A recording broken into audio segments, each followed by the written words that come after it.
Blocks ہیں وہ بڑھتے چلے جاتے ہیں. ہم اپنے مزاج کو بدل نہیں سکتے.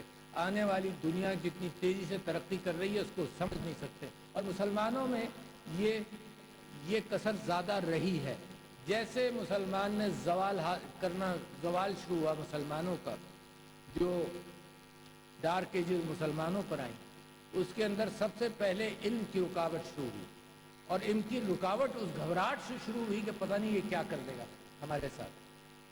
جب خود اپنا انٹلیکٹ کمزور ہو، جب خود نئے علم کی تلاش نہ ہو، تو ہر نیا علم اگر کفار کے پاس آیا تو مسلمان پریشان ہوا. اور میں بڑی مثال دیتا ہوں گوٹنبرگ بائبل کی. گوٹنبرگ ایک یہودی تھا جس نے گوٹنبرگ شہر کے اندر پرنٹنگ پریس ایجاد کیا اور پرنٹ کیا، اور اس نے بائبل بھی پرنٹ کی. یہ میرا خیال سے 14ویں صدی کی بات ہوگی. اور استنبول میں یہودیوں نے پریس لگا لیا. مسلمان ریزسٹ کرتا رہا کہ اس سے خرابہ شروع ہوگا. اور پہلا پریس جو مسلمان اونڈ پریس تھا وہ 1726 میں لگا استنبول میں. تو 300 سال مسلمان نے ریزسٹ کیا.